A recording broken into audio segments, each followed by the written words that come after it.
Halo teman-teman, selamat datang di Sutuyama Nightmare Site, podcast horor cerita dunia mimpi.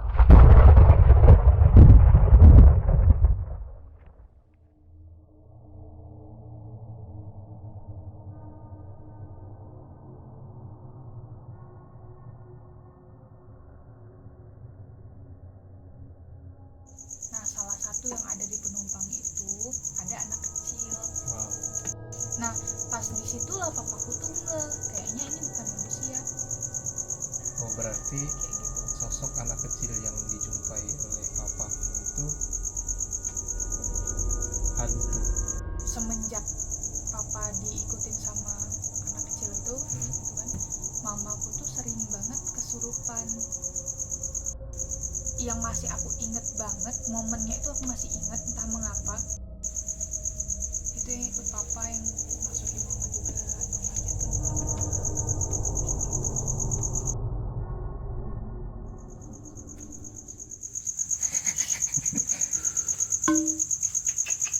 Halo teman-teman, selamat datang di channel YouTube Sutuyama Nightmare Site. Untuk malam ini ada yang berbeda karena untuk konten yang sekarang ini first time kita mengadakan konten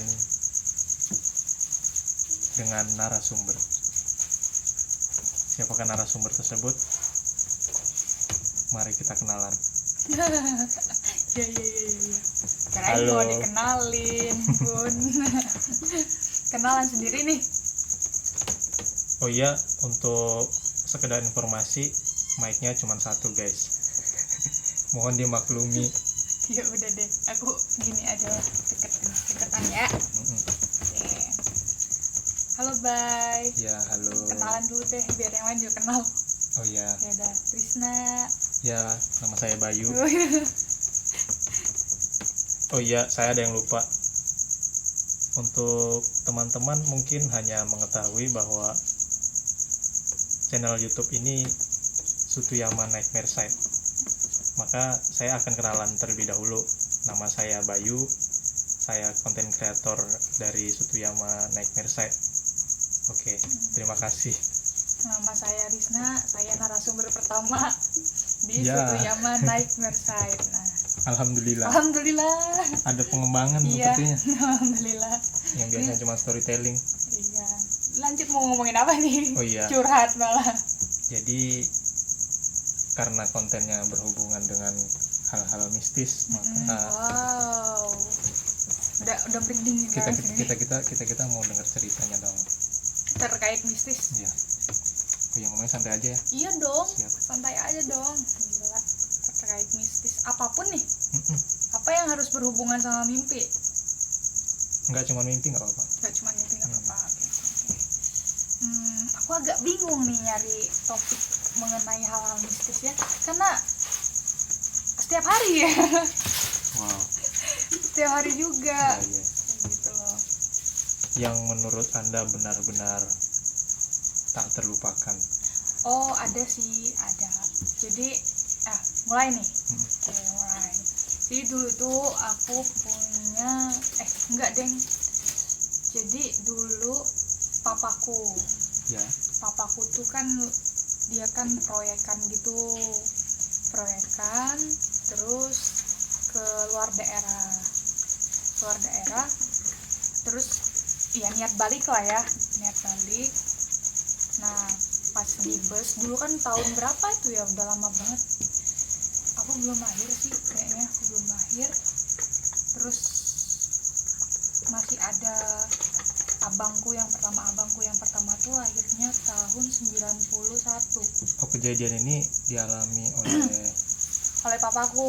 Papa. Nah, papa tuh mau balik dari proyekan itu kan, naik bus karena entah mengapa mobil kantor tuh nggak bisa digunain waktu itu.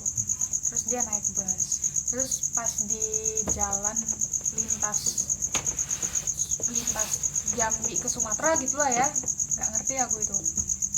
Nah, busnya tuh berhenti ngangkut penumpang. Nah, salah satu yang ada di penumpang itu ada anak kecil. wow. kayak gitu. Terus Ada anak kecil terus duduk di samping papaku persis gitu. Terus kan entah mengapa ya papaku pada saat itu tuh nggak kepikiran buat nanya adek gitu kan, ibunya mana gitu kan, karena emang dulu tuh kan posisinya capek, iya. capek dan memang naik bus itu ya dimanfaatin buat istirahat sama papaku gitu. Terus nggak jawab adiknya kan, yaudah ya bukan nggak jawab juga sih, nggak ngomong apa-apa gitu loh, nggak ngomong apa-apa sampai balik. Papaku juga nggak ada niatan buat ngajak ngobrol gitu, balik dan ternyata turun pun sama papa tuh, turun sama. Terus pas arah mau ke rumahku tuh juga masih ada itu anaknya ngikutin gitu kan. Nah pas disitulah papaku tuh kayaknya ini bukan manusia Oh, berarti kayak gitu. sosok anak kecil yang dijumpai oleh papamu itu hantu. Ya maybe ya, pada saat itu kan aku belum lahir juga kayak gitu, dan nggak ngerti juga kan dulu, masih pas diceritain kan pas masih kecil banget gitu. Dan itu berarti ngikut terus. Nah itu, nah jadi aku taunya dia ngikut itu karena apa namanya, semenjak papa diikutin sama anak kecil itu gitu kan, mamaku tuh sering banget kesurupan gitu. Oh, jadi anak kecilnya itu ngikut sampai ke rumah. Sampai ke rumah dan bukan, mungkin papaku ini ya batinnya kuat gitu ya, jadi nggak bisa dimasukin sama itu anak gitu. Tapi memang anak itu tuh entah mengapa pengen aja ikut papaku, dan kemudian pas di rumah tuh ya sering masukin mama gitu. Tuh kalau udah masuk tuh ya mintanya tuh aneh-aneh. Kalau di Palembang kan ada yang namanya tekwan gitu kan, bakso. Nah setiap masuk ke mamaku itu pasti mintanya tekwan, bakso gitu. Nggak ada tuh yang rokok-rokok, kopi itu nggak ada. Adanya yang makanan-makanan berat gitu. Jangan-jangan mintanya kue bawang lagi. Dikiranya lebaran. Nggak enak kan kue bawang, musir malah katanya gitu. Nah itu jadi ya udah, nah semenjak saat itulah si anak kecil itu nempel di mamaku. Masuknya pun saat ketika mamaku lagi penat gitu, lagi banyak masalah, lagi stres gitu. Nah itu mudah banget masuknya, dan ketika masuk pun harus didampingin sama papaku gitu, nggak bisa ditinggal sendirian. Nah itu pengalaman, kok jadi pengalaman papaku ya? Tapi enggak sih, jadi nyambung gitu loh Bay. Iya. Nyambung. Lanjut ya. Nah jadi semenjak itu juga kemudian aku lahir kan. Itu jangkanya lumayan lama tuh, dari papaku ketemu sama si anak kecil itu terus aku lahir gitu kan. Dia masih ngintil di mamaku. Terus pas aku udah umur 4 tahun ya waktu itu, 4 tahun. Jadi rumahku di Palembang itu kan rumah papa kan batu gitu, tapi sampingan sama rumah ibunya papa itu. Nah rumah ibunya papa tuh panggung. Jadi pas sore-sore aku masih inget banget, itu jam 4 sore, jam 4 nggak ada yang jam 5 mau ke jam 6 mau maghrib gitu. Nah aku tuh masih main di bawah rumah panggungnya ibunya papaku. Nah di situ tuh papa tuh keluar dari pintu kan, dari pintu, kebetulan pintu belakangnya tuh kan bisa ngelihat rumah panggung itu kan di sampingnya tuh gitu loh. Nah pas keluar dari pintu papaku tuh kaget gitu. Aku kan kecilnya dipanggil Riris gitu kan. Riris main sama siapa nak gitu kan, iseng lah papaku ngomong kayak gitu ya. Soalnya aku mau maghrib kayak gitu masih main masakan aja di bawah panggung itu. Terus ya yang masih aku inget banget momennya itu, aku masih inget entah mengapa, tapi momen-momen yang lain itu enggak inget. Itu aku bilang ke papa tuh gini, main sama mbak gitu kan, main sama mbak. kaget lagi kan papaku tuh, nanya lagi, mbak yang mana? Terus aku nunjukkan di depanku tuh, ini mbak, aku bilang gitu. Pakai baju apa mbaknya? Pakai baju merah, kunciran 2 gitu. Oh, ngerti lah papaku kan. Oh, itu gitu. Nah, dan setelah itu, tapi wujud yang aku lihat itu ya benar-benar mbak umurannya sekitar 9 tahun ya, 9 tahun sampai 10 tahun gitu. Dia emang pakai baju merah terus kuncir 2 dan cantik. Mbaknya ini sosok yang ngikuti papa kamu dari awal itu? Aku dulunya belum tahu. Nah, tapi setelah itu kan aku dibawa ke kayak paranormal gitu kan ya. Buat ditutup gitu kan. Buat ditutup. Pernah mencoba untuk menutup? Iya, sengaja mungkin. Sengaja. Orang tua yang ngelakuin? Orang tua. Nah, buat ditutup udah sekali. Itu umur ya besoknya langsung ditutup. Berarti sekitar umur 4 tahun, 5 tahun? Sekitar umur 4 tahun, 5 tahun gitu. Udah tutup, terus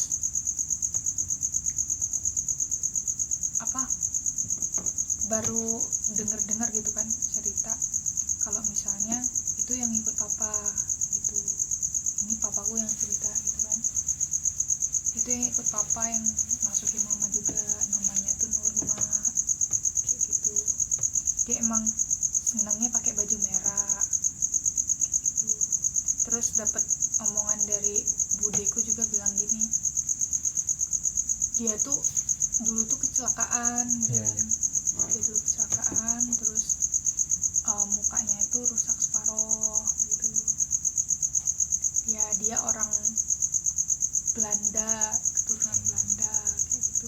Dan emang kecelakaannya tuh pas di tempat busnya papa tuh naikin penumpang gitu loh. Nah, entah mengapa, mungkin bisa jadi dia klop aja gitu sama papa. Oh, berarti lokasi kejadian dia kecelakaan itu di tempat pemberhentian bis itu? Ya, bisa jadi, kata aku dengar ya. Tapi aku juga nggak pernah nanya gitu ya. Tapi ada mitos nih katanya kalau kita melihat sosok yang berbaju merah, itu ada mitos bahwa sosok tersebut meninggal karena penasaran. Gimana tuh? Penasaran gimana tuh? Bisa jadi bahwa sosok itu sosok jahat. Ada pernah dengar mitos itu nggak sih? Nggak pernah sih. Yang kalau kuntilanak baju merah. Nah, itu kan ada tuh. Anjir, merinding aku. Ya. Itu nyambung nggak sama sosok tersebut? Bagaimana tingkah lakunya terhadap Anda? Kalau cocok logi sih nggak relate ya. Maksudnya nggak nyambung gitu loh, nggak nyambung mitos itu sama yang aku dan mama alami gitu ya. Karena selama mamaku kemasukan juga dia nggak ngebahayain tuh gitu loh. Dia nggak ngebahayain, cuman ya permintaannya aja yang aneh-aneh gitu. Nah, ada yang aneh lagi gini. Mungkin ya semenjak aku ditutup ada kemungkinan dia marah, itu mungkin ya loh, karena dia nggak ada teman main lagi di situ. Nah, pada saat aku setelah ditutup itu, jadi ini berhubungan sama mimpi antara dunia sadar dan dunia nggak sadar gitu. Pernah waktu itu posisi tuh nggak hujan sama sekali, baik. Terus itu tuh siang bolong, baik, jam 12 siang, jam 1, antara jam 12 sampai jam 1 lah. Nah, itu posisinya aku tuh lagi tidur siang, terus kemudian aku ngamuk-ngamuk kayak gitu. Itu persis setelah ditutup ya. Ditutup, aku ngamuk-ngamuk. Terus dulu kan masih ada abah tuh kakek kan, panggil abah, masih ada abah. Terus aku minta anterin abah tuh ke luar rumah, tapi harus digendong dan harus pakai payung. Dan posisi itu tanpa alasan yang dimengerti oleh siapapun. Dan itu posisi mataku tuh merem, nggak melek gitu. Oh, berarti itu terjadi tanpa tanpa kemauan Anda. Tanpa kemauan, dan aku pun nggak sadar itu masalah itu. Nah itu kan kayak gimana ya, kayak kalau di sini kan dari sini ini ke Tugu Kasongan tuh. Nah jalannya dari situ, dari rumah ini ke Tugu Kasongan. Dan itu harus pakai payung, terus harus digendong. Nah sampai sana, terus balik lagi, terus baru aku bisa lanjut tidur lagi, kayak gitu. Dan itu terjadi 2 kali, gitu loh. Itu kejadian itu pas masih kecil atau kapan itu? Iya pas ditutup itu. Pas ditutup umur 4 tahun. Oh berarti pas ketahuan ngelihat sosok itu langsung ditutup Langsung spontan. tutup spontan. Terus langsung Kejadian itu 2 kali. Iya, terus Kayak gitu. Nah tapi setelah kejadian itu udah aman-aman aja tuh, aman-aman. Paling ya digangguinnya dikit-dikit, tapi bukan aku yang digangguin kayak gitu. Yang digangguin itu abahku gitu kan. enggak, aku penasaran ini. Itu sosok itu kamu anggap sebagai teman atau hanya sosok biasa saja yang selalu kau lihat atau gimana itu? Kalau Bertemankah kalian? nah kan aku nggak tahu ya Bay ya. Jadi anehnya tuh gini, waktu aku umur 1 tahun nih, ini cerita dari keluarga aku, tahu semua ceritanya. Waktu umur 1 tahun aku dibawa ke proyek di Jambi. Waktu itu papaku bangun apa gitu di Jambi itu, terus aku ditinggal di rumah panggung sama mamaku. Waktu itu bawa abang yang nomor 1 sama abang yang nomor 2 gitu. Nah aku tuh ditaruh di kamar, kemudian mamaku tuh pergi cuci piring sebentar dong cuci piringnya. Terus tiba-tiba tuh tetangga tuh bilang gini, Jan gitu kan, nah mamaku, kenapa? Itu anakmu udah dibawa panggung, kayak gitu. Hah? Kaget kan ya? Soalnya kan di rumah panggung itu lubang tuh nggak ada. Terus jendela juga tinggi, masa anak umur 1 tahun ini bisa keluar ke bawah panggung itu kan? Ya. Terus pintu ya dikunci. Ini turunnya dari mana? Gitu.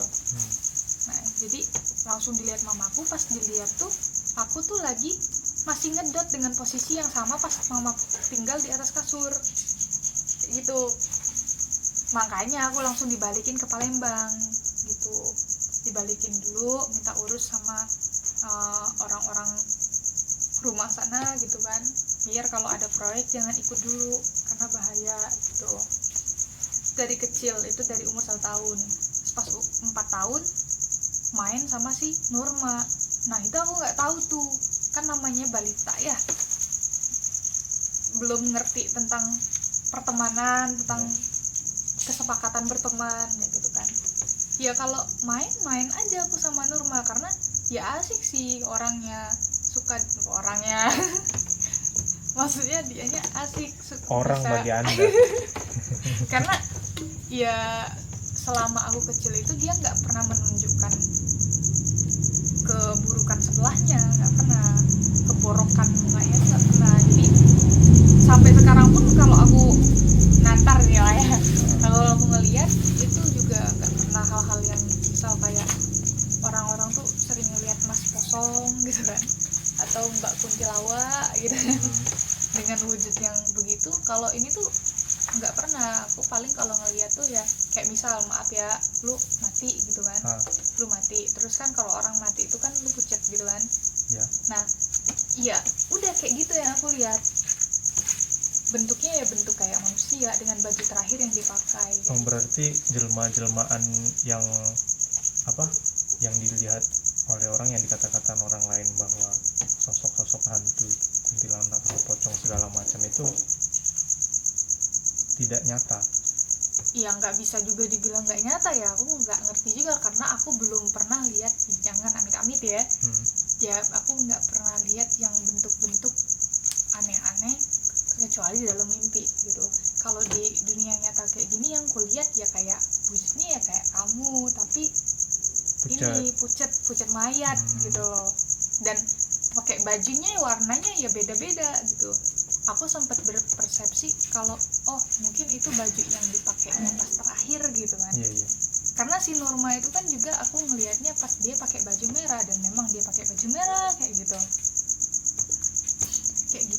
Jadi gini, kan sepengalaman aku ya, pengalaman aku ini dari cerita podcast sebelumnya juga sih. Aku pernah berjumpa dengan satu sosok yang berbentuk hitam. Cuman sosok itu tuh berada di atas mayat. Jadi gimana ya? Apakah sosok mereka itu berubah sesuai kadarnya atau emang benar-benar berbentuk seperti manusia gitu? Karena kan ada yang katanya genderuwo, yang segala macam, hitam gede, ada yang berbentuk ular bahkan. Itu kan menurut pandangan Anda lah, yang sering, mungkin bisa dikatakan sering ya melihat hal seperti itu gimana itu? Nah itu tadi sih, mungkin keterbatasan penglihatan ya. Mungkin ada orang-orangnya yang memang bisa melihat itu genderuwo, itu ular berbentuk manusia gitu kan, atau itu mas kosong dan segala macam kayak gitu. Tapi yang baik lagi yang aku lihat ya cuman bentuknya manusia. Tapi kalau jadi aku belum percaya dengan yang bentuk-bentuk begituan, karena aku belum lihat, dan aku juga membandingkan kayak gitu loh. Kok setan di luar negeri dia pakainya kayak gitu kan. Mungkin ada yang dikatakan orang tuh siluman gitu loh. Nah, ya mungkin itu siluman. Aku juga gini, dengan sosok dari hantu bule ya, bule, mereka itu selalu menampakkan sosoknya dengan berwujud cantik, gagah, ganteng, berani gitu. Berbeda dengan sosok-sosok makhluk dari Indonesia. Ya. Mereka selalu menampakkan diri dengan wujud-wujud yang membuat kita takut. Itu menurut pandangan Anda gimana itu? Mungkin karena orang Indonesia nggak takut kali ya sama manusia. Jadi ya mereka menjelma dengan ketakutan dari orang itu sendiri gitu loh. Atau mungkin mereka yang takut dengan manusia. Bisa jadi sih, beneran bisa jadi. Jadi apa ya, kayak si Norma ini kan noni Belanda kan ya, anak-anak, bukan noni sih, anak-anak kecil Belanda gitu. Ya apa ya, ya nggak ngerti juga kan dia tuh sebenarnya siapa gitu kan, entah dia dari kalangan jin atau dia memang setan kayak gitu kan, atau memang apa korinnya aku kayak gitu kan, nggak ngerti juga gitu. Tapi ada banyak cerita sih tentang si Norma ini kayak gitu loh. Oke, mari kita dengarkan satu persatu.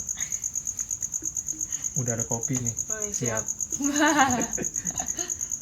Kalau Norma yang ikut di mamaku ya begitu. Nah kemudian kan kita lanjut yang tadi ya. Iya. Sebelum lanjut, ini Norma bahkan sampai sekarang masih ngikut ya? Iya, tapi dengan nama yang berbeda.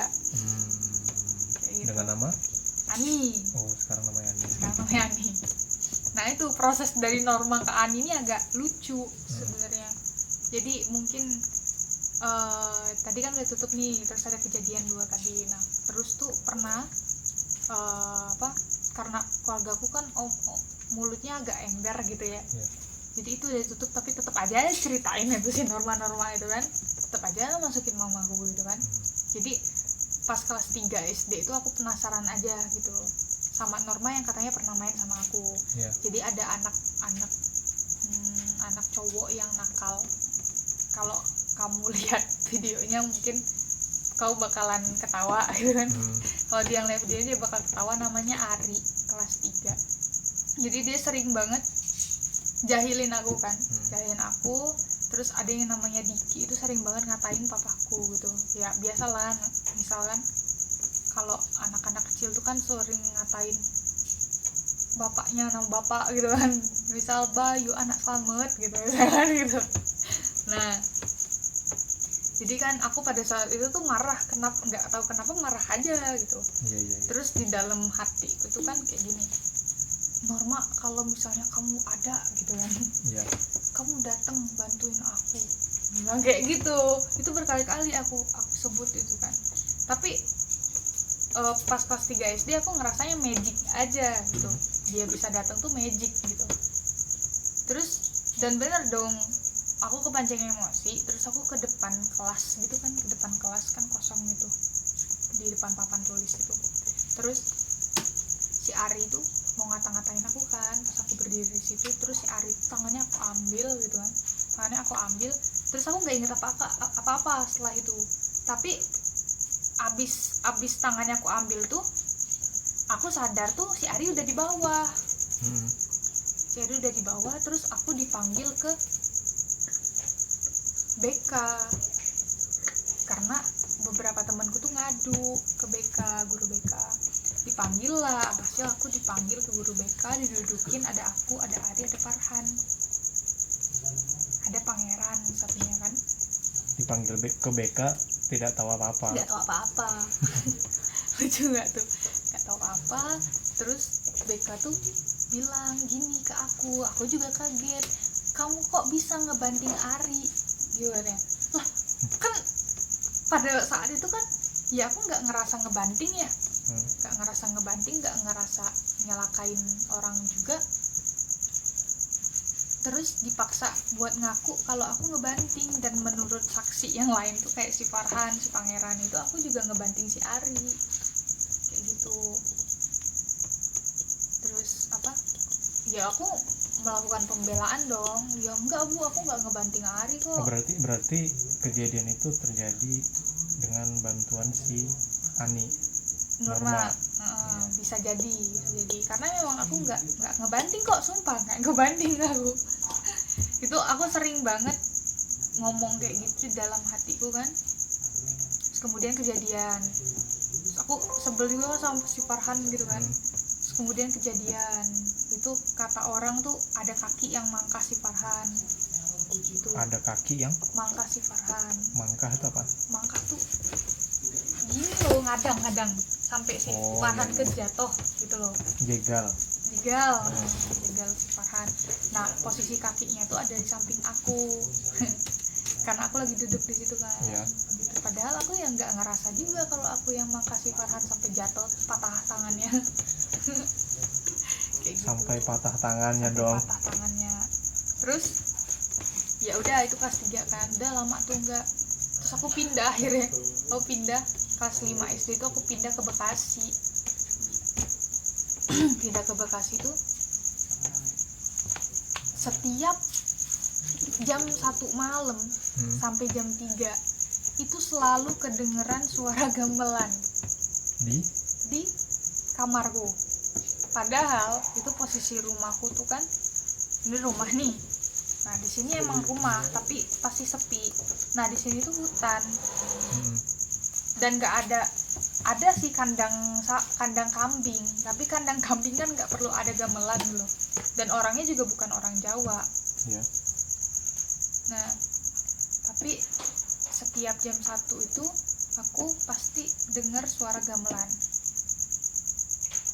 Itu setiap hari. Dan di situ kan Bekasi ya, nggak mungkin ada suara gamelan gitu kan. Tuh.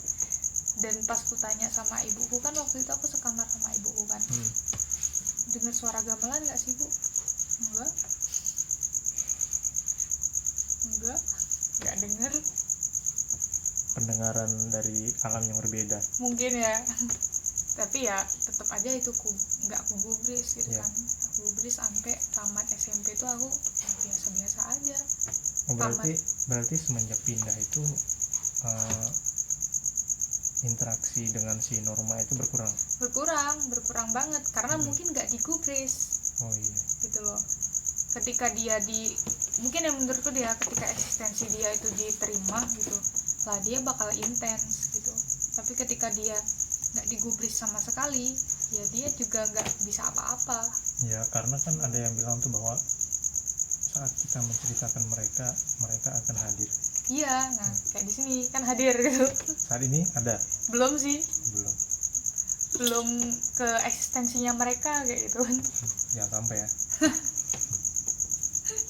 Nah itu. Terus ya udah kan, SMA juga udah biasa aja. Nah kuliah nih mulai bukan si Norma yang ganggu, tapi yang lain yang ganggu. Pernah itu aku di kosku tuh lantai 2 waktu itu. Terus pada suatu malam aku banyak tugas, banyak banget deadline-nya. Nah terus aku memutuskan untuk begadang sampai situ selesai lah ya, sampai itu selesai. Terus tiba-tiba ini posisinya aku kamarnya paling pojok deket dinding, itu di lantai 2, pojok deket dinding. Sebelum kamarku tuh ada 2 kamar lagi. Nah 2 kamarnya ini tuh orangnya lagi mudik gitu loh. Cuman aku sama depanku tuh ada kamar satu itu doang, nggak ada lagi. Jadi 4 kamar gitu kan, letter L gitu. Nah depanku ada, cuman orangnya tuh udah tidur tuh. Terus tiba-tiba dari tangga itu kayak ada yang naikin suara sendal sampai ke kamarku, ke depan jendela kamarku. Kukira kan mbak-mbak yang bawah ya, Mbak Nana penunggu kos itu kan, keponakannya ibu kos. Karena dia bilangnya nanti malam mau ke kamarku gitu kan. Nah terus ku panggil lah, Mbak kok sampai situ doang gitu. Masuk gua gitu. Gak nyaut. Terus habis dari situ bunyi lagi tuh suara sendal kan, tek tek tek tek tek tek. Nah kali ini di depan pintu gitu, suara sendalnya berhenti gitu kan. dipanggil lagi dong. Aku panggil lagi dong. Iya. Terus ih gak jadi masuk mbak, ngapain turun lagi gitu. Gak masuk, udah kan, udahlah ya mungkin dia turun, aku bilang gitu. Aku biarin aja, besoknya dong ku tanya sama Mbak Nana tuh, Mbak kemarin kok gak jadi masuk? Oh kayak gitu kan. Hah masuk, orang aku tidur jam 10. Oh Mbak ini udah balik ya, yang sebelah itu kan, Mbak A udah balik ya. Mbak A kan mudik, Mbak si B gitu kan, Mbak B udah balik. Enggak kok. Oh Mbak C yang depan kamarku, Mbak C tidur kan, orang dia nggak ada dari semalam. Anjir, aku bilang kan apa ini Tuhan. mbak-mbakan. Mbak-mbakan, berarti kan tiga kamar itu tuh ternyata kosong kan. Tadi awalnya aku kira kan yang kamar depanku tuh isi gitu loh, tapi emang udah tidur, ternyata kosong. Ya udah akhirnya kan aku, kapan baliknya, aku bilang gitu. Mungkin besok katanya. Oh ya udah deh, aman kalau kayak gitu. Nah besoknya file yang aku kerjain semalam tuh hilang. Padahal udah aku save gitu kan. Biasa lah ya, kok laptop suka error kayak gitu kan. Akhirnya aku harus ngerjain lagi itu tugasnya. Aku kerjain lah, karena memang itu banyak banget. Aku ngerjainnya tuh dari jam 8 malam sampai subuh tuh belum selesai kayak gitu. Karena harus mikir ulang kan, sama bad moodnya, belum sama apanya itu. Nah setiap jam 1 kejadian gitu lagi. Gitu terus ya? Gitu terus. Nah udah kan, terus akhirnya aku nginep di kos temenku besoknya. Aku tinggal lah itu kosan 2 hari. Nah pas hari ketiga pas aku balik lagi, jam 1 tuh gak ada yang kayak gitu lagi. aman ya, Ya. aman. Aku tinggal tidur. Setiap aku tidur tuh lampu tuh nggak pernah aku matiin, karena mungkin aku takut ya. Aku takut gelap. Sekarang aja yang suka gelap tuh. Jadi pas aku bangun, Bay, posisi lampu tuh mati, tapi kipas nyala. Kalau misalnya lampu listrik tuh mati, kipas mati juga dong. Nah ini posisi lampu tuh ya, lampu tuh yang nggak bisa dimatiin sama orang lain. Lampu tuh jauh, cetekan lampu tuh kan ada tuh tek tek gitu loh. Nah cetekan lampu tuh yang nggak bisa dijangkau sama tangan orang dari luar jendela gitu loh. Harus aku yang matiin, dan cetekan tuh keras gitu loh. Yang nggak cetek langsung mati, enggak, itu harus ditekan dulu tek gitu loh baru mati lampunya. Nah itu setiap pagi tuh kutemui lampuku tuh mati 3 hari berturut-turut. Setiap bangun tidur lampunya mati. Lampu mati padahal kipas nyala. Kayak gitu. Terus aku tanya sama Mbak Nana masuk kamarku ya tuh, matiin lampu, orang kamar Mbak Risna dikunci. Kayak gitu. Mbak Nana gini ke jendelaku ya biar ini lampunya mati. Orang itu di sana Mbak, jauh deh gitu kan, gimana sih Mbak gitu. Habis itu aku langsung, kebetulan ibuku lagi di rumah bude kan di Kaliurang, langsung ke Kaliurang, tinggal di situ 2 minggu. Aku ceritain kan, nggak taunya Bay di Kaliurang juga sama. Satu keluarga, aku lagi main HP kayak gini, ser